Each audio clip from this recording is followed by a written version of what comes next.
Hello, I'm Dino, I'm 27 and today I'd like to share with you my story. And there's two reasons why I think it's important right now to share my story. And the first reason is basically to raise awareness in terms of a father and son's relationship and the impact of that relationship if in fact the relationship between the father and mother breaks down, and the impact that has then on the son, the daughter, the father, the mother, your cat, your dog, your hamster, everybody else within that family environment. And secondly is this video that I've created for my son. So hopefully someone out there saves the video or transfers it on a different platform. If for whatever reason this video is deleted or taken offline, it'd be a great shame. I think it's really important to make as many memories for your children. That's just my perspective, and be a great loss if this video wasn't being able to see by my son. So that'd be great if someone could do that. So coming back onto my first point, I believe we live in a society today whereby we're quite quick to point the finger, to blame, to judge, to gossip, to speculate, to spread rumours, and to get involved into other people's businesses that don't necessarily concern us. Some of the reasons for this is we've got nothing better to do in our life. Some of us are old fuddy-duddies. Some of us that's just what we do. It's how we communicate, it's how we gossip. But we don't necessarily understand the ramification that has on the people that we're gossiping about. And I've always been someone who, you could talk about me, I'm not really bothered. I'll just rub it off. If you want to spend your life talking about gossip about things that don't concern you, that's fine. And as I've got a little bit older, I've realised that for me actually it does bother me, because actually I wouldn't like my son or daughter to grow up in an environment whereby people have spread rumours about things and gossips about things that aren't necessarily true. And if people aren't here to defend themselves, then how do we not know it's true? How can we prove otherwise? So it's actually for us in today's society to reflect, to sit back and actually be conscious of what we're saying and what we're doing. And quite sadly, some of us do it unconsciously. Some of us actually spread rumours and talk about things where we actually don't know we're doing it, because we've done it for so long, we don't know the difference. And we do it actually as a I won't say goodwill gesture, but I'll maybe do it as it's our normal. It's norm. And quite sadly, we don't understand the ramification that has on other people's lives, as I just said. So for my story, my journey, I've got to start somewhere, and I'm going to choose to start my starting point having just come back from a family holiday in December 2017, where me, my ex-partner and my son went away for Christmas, come back just after New Year periods, and it was put to me that she had a change of heart, a change of direction. She wants out of the relationship, and quite quickly my life started to unfold, and it was taken out of my hands. And to put it out there, I've got to put it out there. I'm not going to sit here and slate anybody. That's just not me as a person. What I will say is my son's mother, she's a wonderful mother. She's a great mother. And I genuinely mean that. I'm not being sarcastic. So I genuinely mean that. But in that early period in the journey, that relationship had gone, and the only thing that we had in common was our son and a mortgage, on paper. And I found it very, very difficult, because I thought we had much more than that. I thought we had loads of memories and journeys, and we did this together, and without meeting each other, our son wouldn't be here, type of thing. So I found it really, really difficult to process, and quite often I would combine my relationship with his mum with my son, because we was a package. That was the way that I thought about things. But to her, she wanted out. She wanted out of the relationship. She wanted to start a new journey. She saw she was happy with somebody else, and I had to respect that. I had to get on with it. I had to man up. I had to go out there because there's plenty more fish in the sea, and all the other cliches that people say and do, you know, even though it's not helping. We say and do things, you know, and these are the types of things that I was hearing, and I didn't want to hear that. I wanted her back, and wanted my son. I wanted my family back. That's what I wanted. But as the months grew, if you like, it became more and more difficult to see my son, because wherever my ex-partner was at was where my son was at. She took him wherever she went. And the relationship that me and my son had, from going to see him every day to maybe once a week, twice a week if I was lucky, it was taken away from me. So quite early on I had to contend with that, and I had to fight to see my son. And that was it. That was my thought process straight away. I want to see my son. How do I go about seeing it? And it's quite difficult, because even now there's parents out there, there's single dads, there's mothers that, rightfully or wrongfully so, in my opinion it's wrongly so, they stop the other person from seeing their son. And for me, I had no injunctions. There was nothing that the police had put in place. For the time that I was with my ex-partner, there was no reason why she would have to make my life difficult in terms of seeing my son. I was never stopped seeing my son, but the time that I had seen my son, and the limitations that goes with that, were put there for no reason other than the fact that she is my son's mum, and that's it. So I fought against that. And I did that fighting by going through mediation, and the different channels out there to try and build a relationship and build some sort of amicable relationship back, so we could be civil, as me and my ex-partner would be, and seeing my son. And that was harder than it actually was, because it got a little bit tit for tat. I put my hands up. She limited the time that I had with my son for no reason. You know, she'd move out of the family home. That was her choice. Expected me to pick up a lot of the bills, etc. She was happy. She was enjoying life, but she had my son.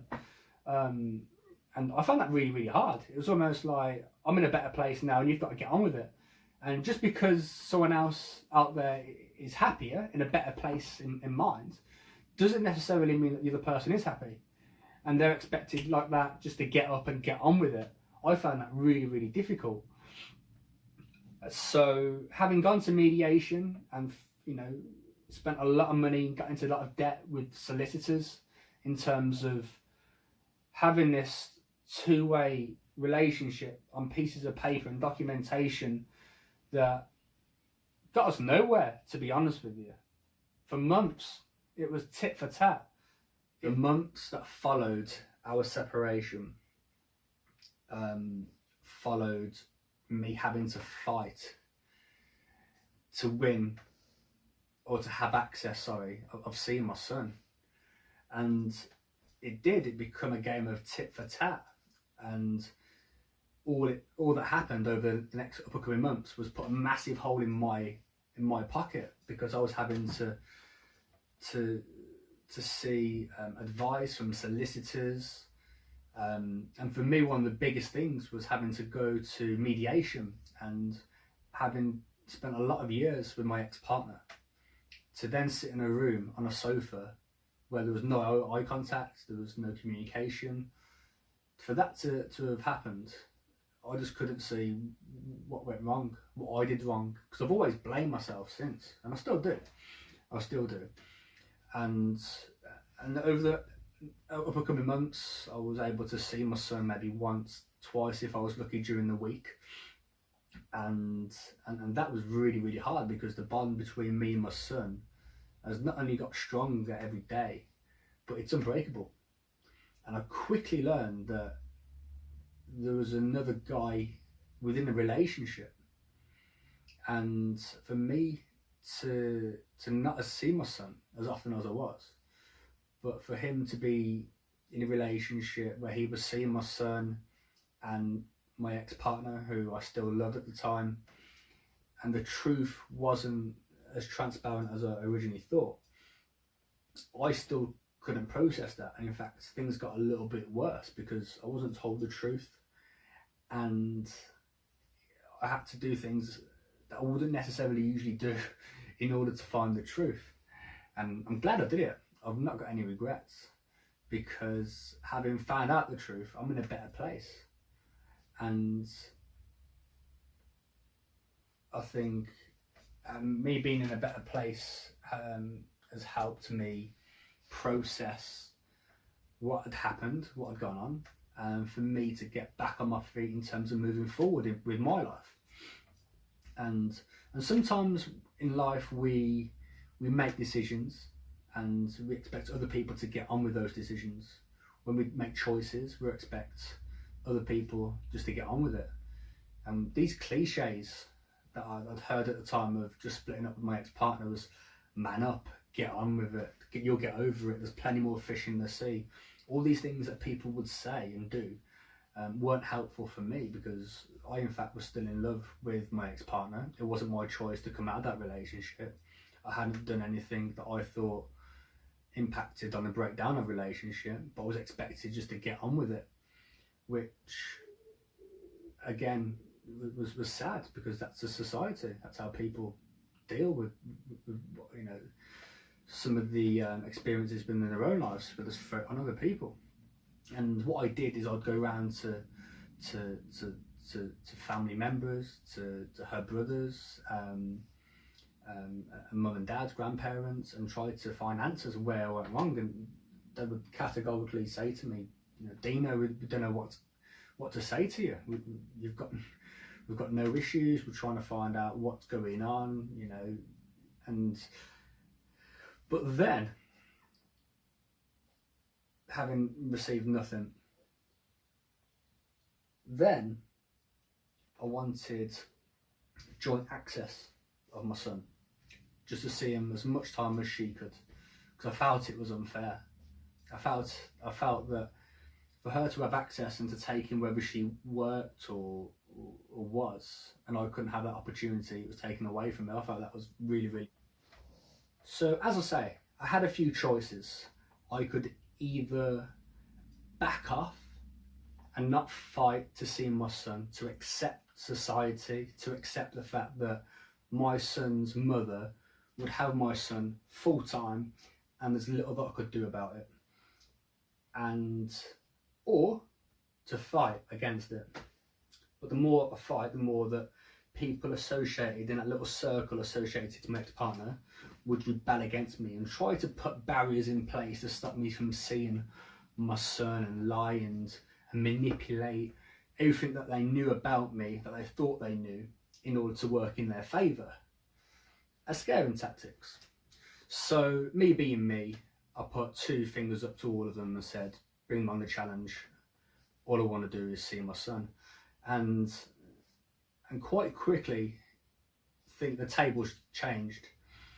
And when I say the people that are associated to my ex-partner, who turned, you know, one of them being the nursery, and the nursery environment that was associated to my ex-partner and my son. And up until that point, we had no disagreements. It was all brilliant.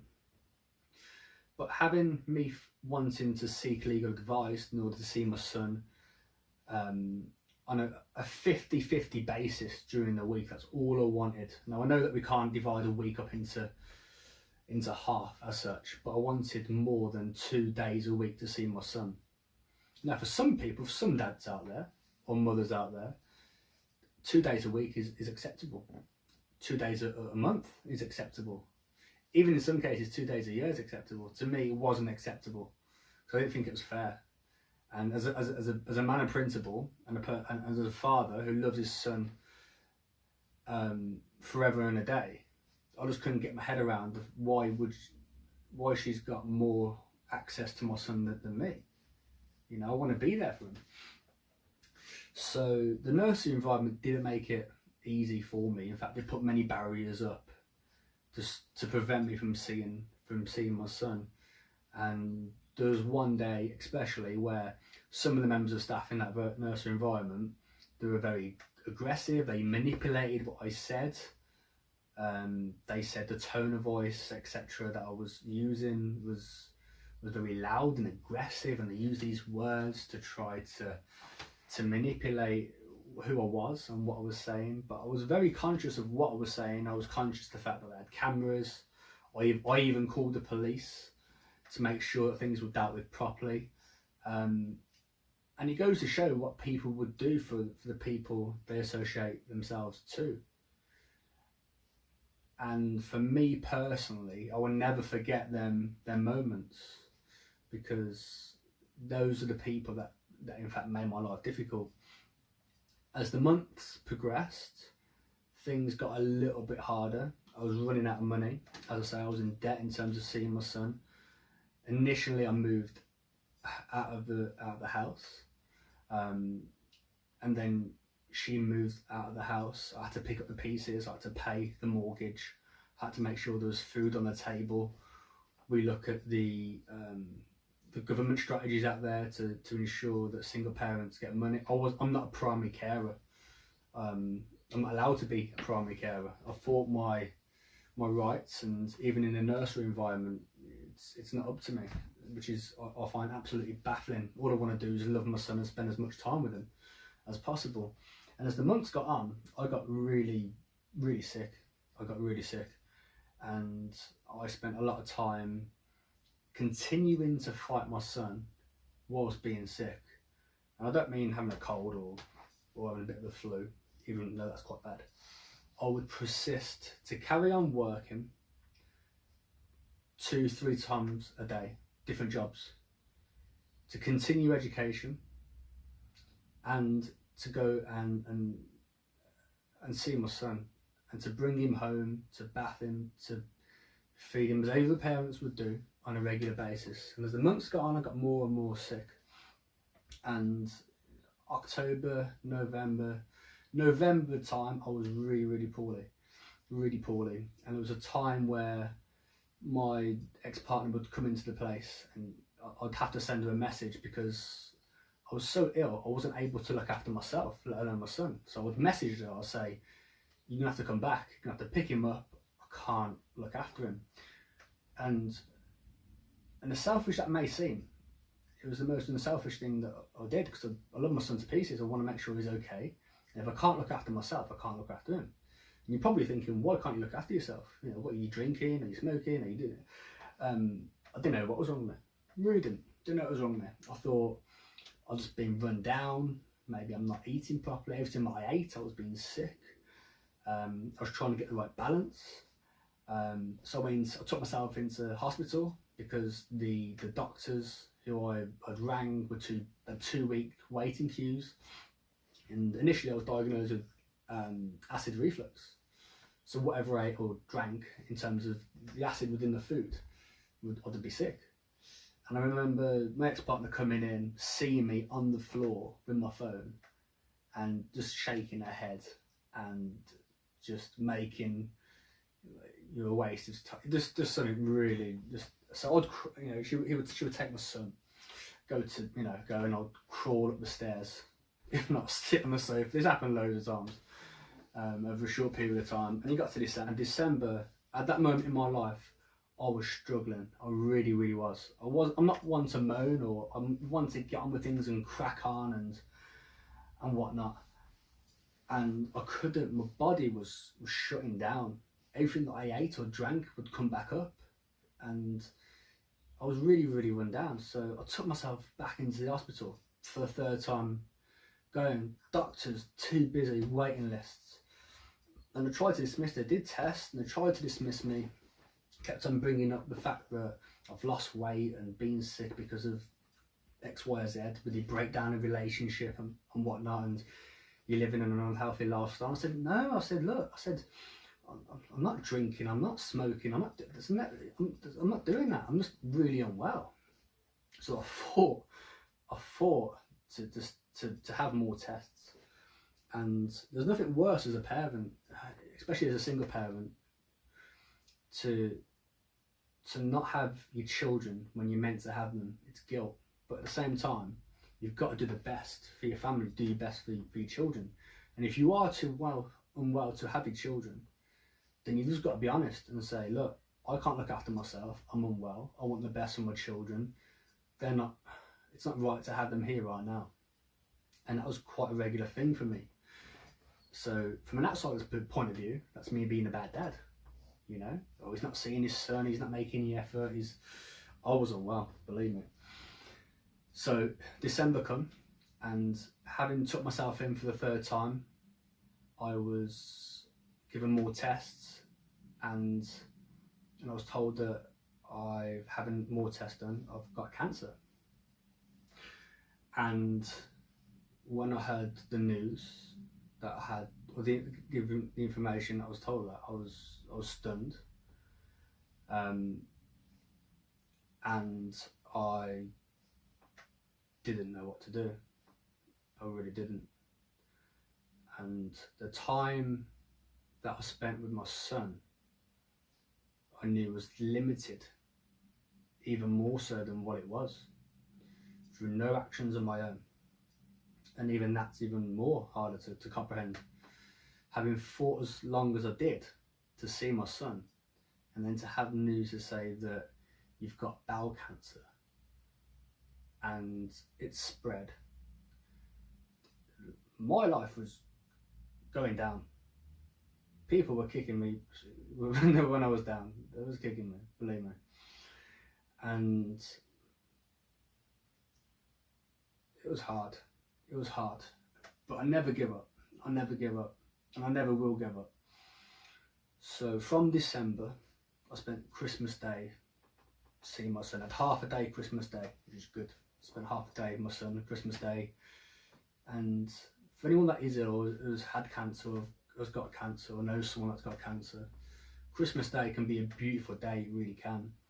But the whole day I was thinking to myself, and still thinking, that that day could be the last Christmas that I had with my son and with the people that you love. And every day from that is exactly the same thought process.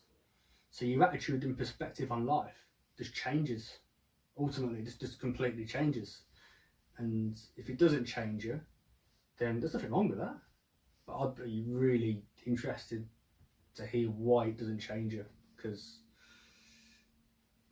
being told the news that I had, it just impacted my life unbelievably. So from there, I had spoken to my ex-partner. I told her to come into hospital, given the information that I was given by the doctors and the consultants and whatnot. And obviously a massive reaction, shock. Everybody that I've told since, shock. And this is when I come back onto my first point of trusting people in the information that you give. Because again, we live in a society today where we talk and we gossip. And there's certain things that me being me, I would trust people with. And if I confide into you, that's for that information to stay between me and you. It's not for it to go to any other people. So I made a decision to tell the people that I care about, you know, because that's just me.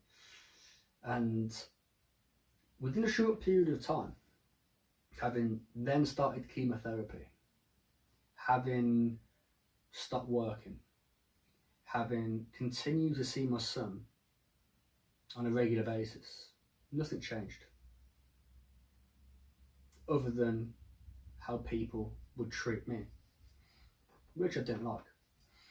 So from December onwards, I was on chemotherapy, and I'd have chemotherapy quite a few times during the month, and it really knocked me about, really did.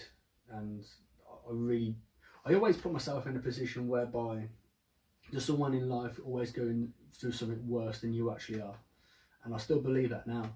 For me to have cancer at the age that I do, it's rare, but there's children that are born with cancer or have got cancer, girls, boys, who don't necessarily even get the years that I've had. There's the older generation that have chemotherapy and not able to get any transport home, that have to get a bus home after chemotherapy. And for some people that go, it's not my problem, that's life, isn't it? And that's your perspective. But when you imagine your grandparents or your mother or your dad or your brothers or children having to go through that process of having chemotherapy and not having anybody to help them through that journey, that is hard to bear. It really is. And I've seen it in my own eyes. And over the next few months from December up until now, I've had chemotherapy and nothing stopped me from seeing my son. And there's been days where I've been very close to give up because of the way that I feel. And I believe that nobody gives up for a reason. But when people are in pain, when people lose that fire, or that fire starting to go out, that's when we have to question our inner self. And for me, my motivation was to see my son. I wanted to see my son. I didn't want to miss out any time seeing my son, to the point where I'd have chemotherapy and to have a line within me and have chemotherapy taken home with me while I'd sleep with it over the next few days, and to go and drive, pick up my son and to bath him like nothing's happened, to put on a brave face, because that's what I chose to do. That's what a father does. And to hear in today's society, there's parents out there, there's people out there that don't spend time that is given to them with their families because they're idle, lazy, can't be bothered for whatever reason. I find that difficult to comprehend, you know. But that's their lives. That's their lives, that's their opinions, that's the way they go about things. It's not for me to say. I just find it difficult because I fight every day to make sure that I'm ready to see my son.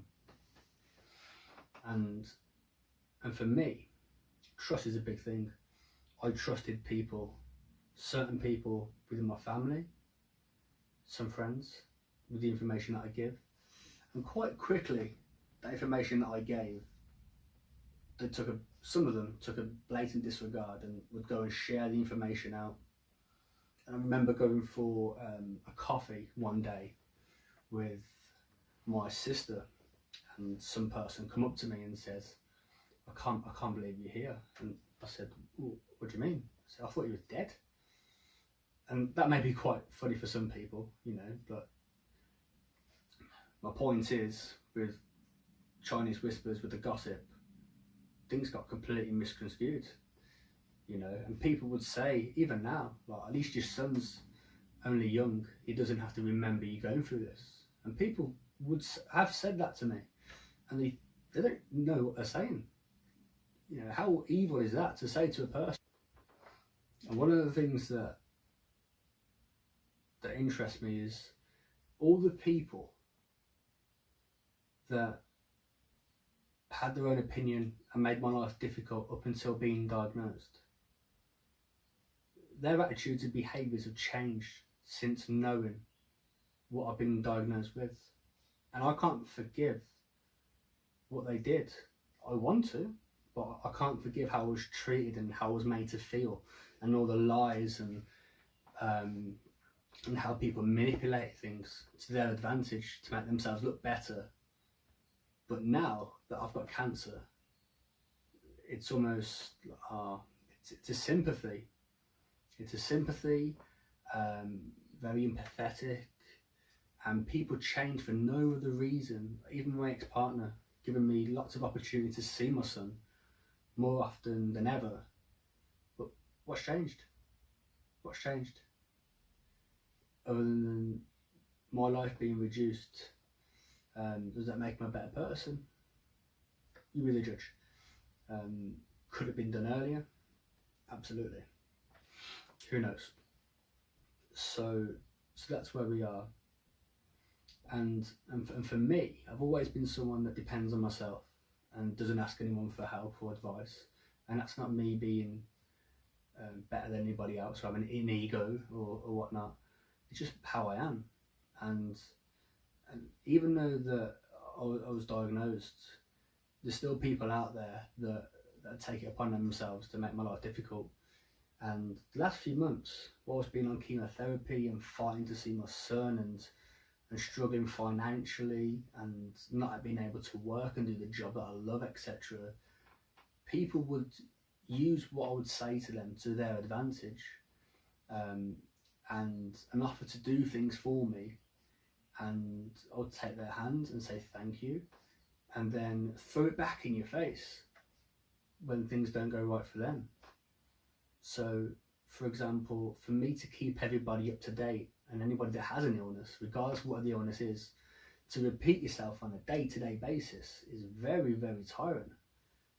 And for me, I had people coming out the woodwork asking me, "When have you got your result? Have you got your results? Do you know this? Do you know that? Do you know that?" And for me, it was how hard is it to go, "How are you, Dina? Are you okay? I hope you're feeling well." And then maybe to say, "Have you got your results?" But people would take offence to not getting the information they wanted straight away. And when things didn't go their way, they'll throw it back. I bought you a bacon sandwich out in February. Oh, no, thank you. I bought it and I bought you. You're so ungrateful. No, I'm not ungrateful. I just don't like being bombarded by text message to say, "Have you got your results from your CT scan?" to see whether you cancer spread or not. It's just a little bit repeating yourself over and over again, you know. And again, as well, returning to specialists, you know, you should take CPD, or you should take it, it's going to make your life better. Well, maybe I don't want to. Do you know what's in it? Well, no, but I know it does good things. I've seen it all over the internet. And that's what I'm talking about. We're returning to specialists, and we don't do it. We do it because we want to help. We really do. But people don't understand. They really don't understand. So everything that I ate and drank was coming back up.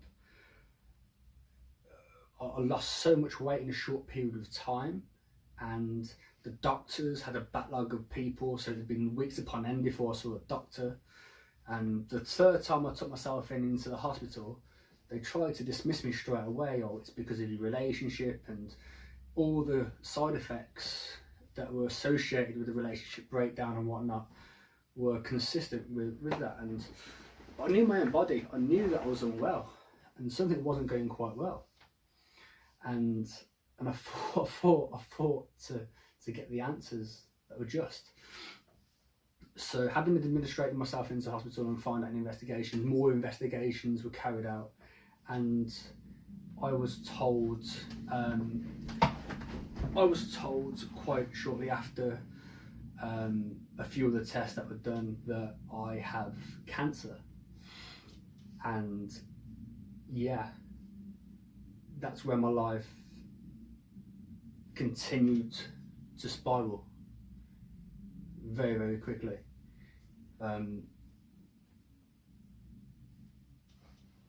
So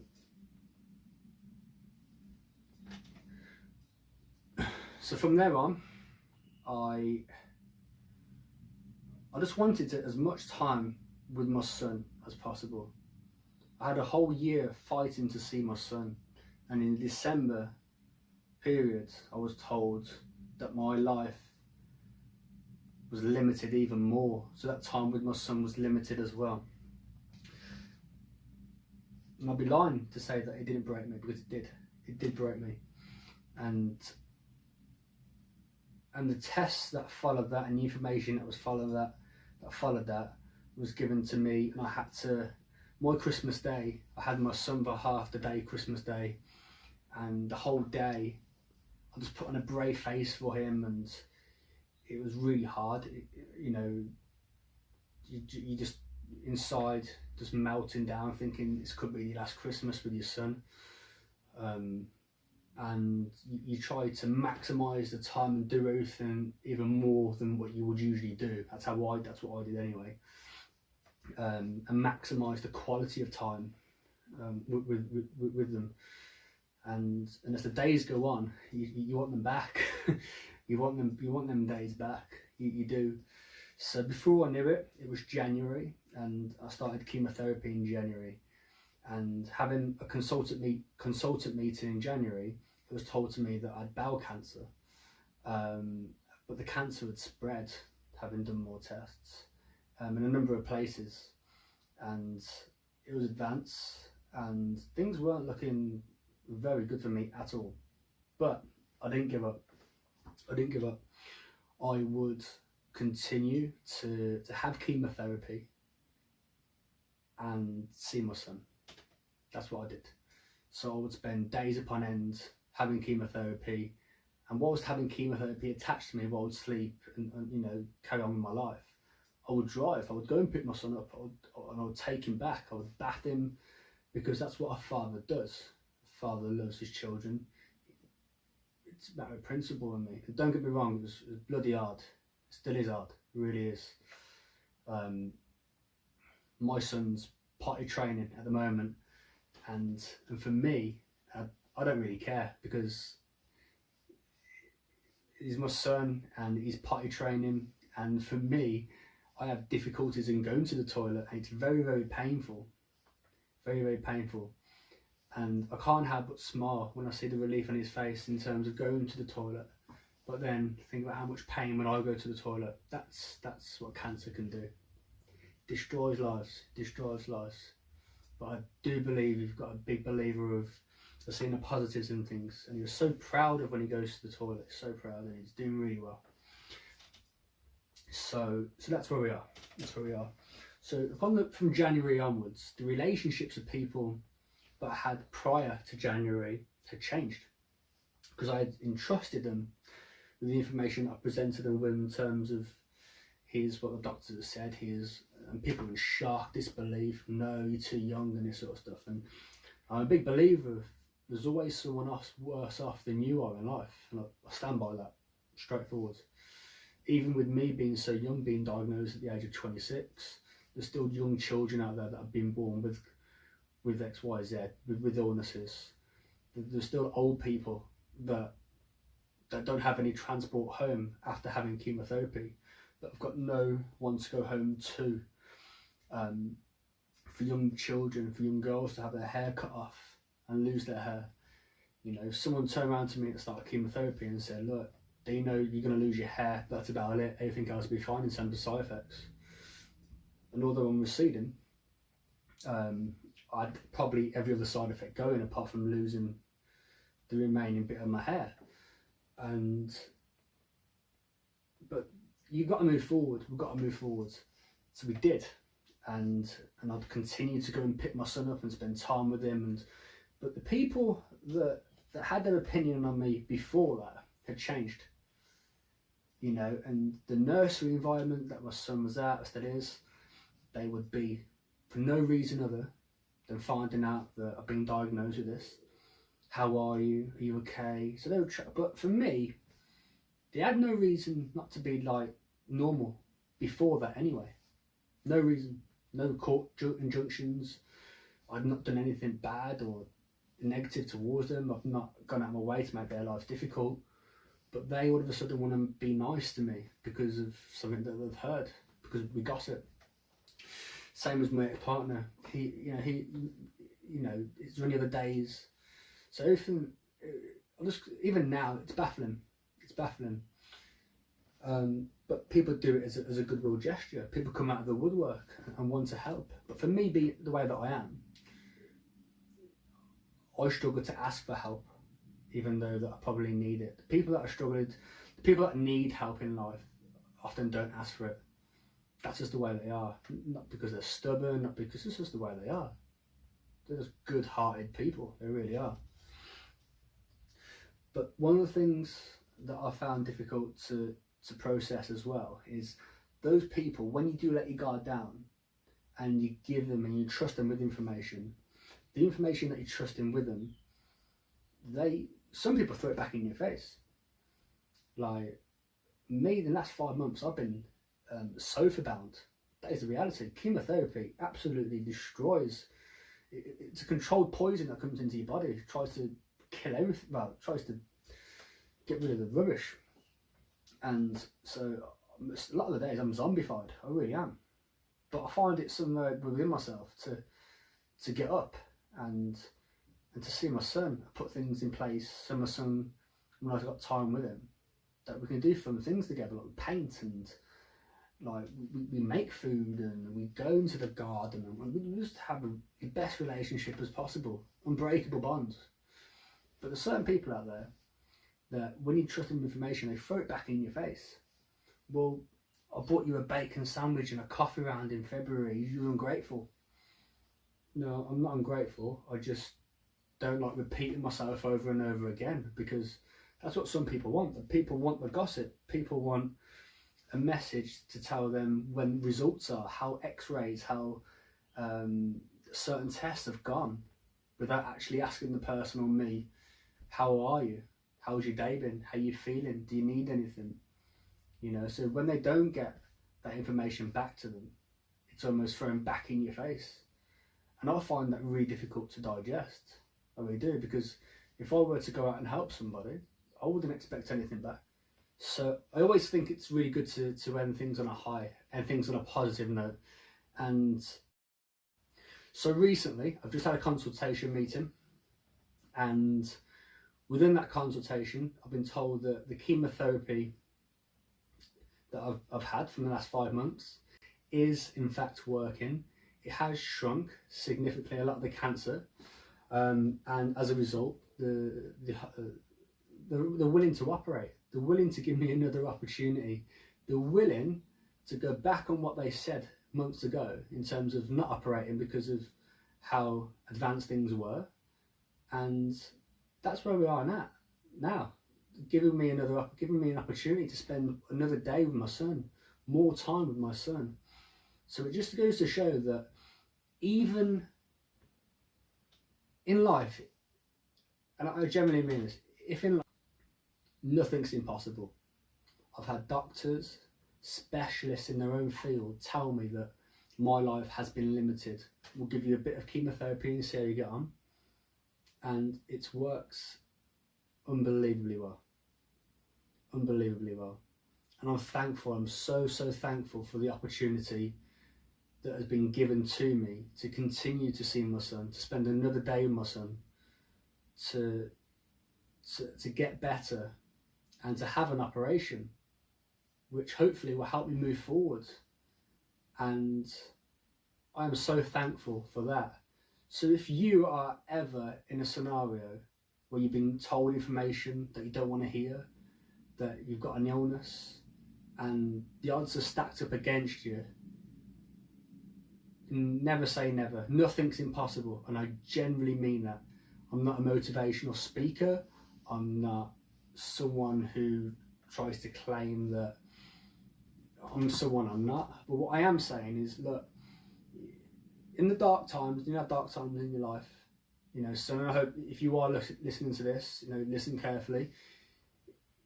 When you have dark moments in your life and you are down, don't let that fire burn out, because whilst that fire remains in your heart, you've got every opportunity to fight and stand up in what you believe in. Yeah? Now, my motivation, my incentive to get better was to see my son, to spend more time with my son. And there's golden nuggets out there. There's golden nuggets. There's angels that will come by your side and will look after you. There will be. There will be. Yeah?